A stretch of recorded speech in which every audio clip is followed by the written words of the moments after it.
Excerpts from the river. River rat to steamboatman, riding Magic River Spell, the 65-year adventure, by Captain Donald J. Sanders. The author. Donald J. Sanders' storied relationship with the river started at the tender age of 10, when he worked for his evening meal on a classic 52-foot wooden houseboat docked at a marina near his home in Covington. Just days after graduation from Holmes High School, against his parents' wishes, he joined the crew of the tramp excursion steamboat, the Avalon, where he spent 2 summers between college semesters decking for the legendary captain Ernest E. Wagner. Earning his college degree in 1965, he signed aboard the famous steamer Delta Queen.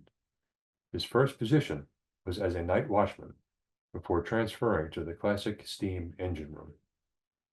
He enlisted in the U.S. Air Force, rising to captain with an FAA-issued commercial airplane pilot's license, and returned to the Delta Queen after 4 years of active military service. He opted for a slot on the deck and became an unlicensed mate.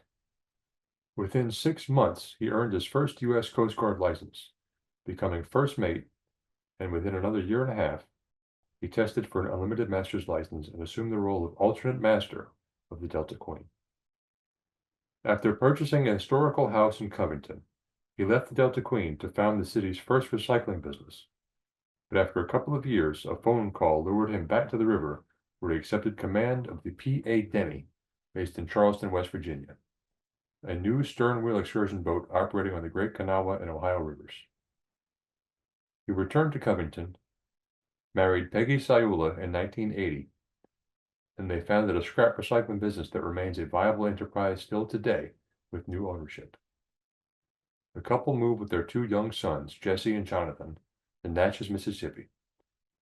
Subsequently, he served 20 years on 5 different gaming boats: Diamond Lady at Bettendorf, the Emerald Lady at Biloxi, Players Riverboat Casino at Metropolis, the Grand Victoria I at Elgin, and the Grand Victoria II at Rising Sun. He retired from active commercial duty in late 2012, but not from the river way of life, and with part of his separation allowance purchased the Clyde, a small 50-foot paddle wheeler built in 1870, some 1,300 miles from home on the upper Mississippi. The journey through treacherous waters, delivering the Clyde to its new port of call on the Middle Ohio River, is just one part of Captain Sanders' river journey. He sold the Clyde in 2020, but the storytelling of his adventures are chronicled here in this historically significant selection of more than 235 columns that have appeared in the Northern Kentucky Tribune since 2017.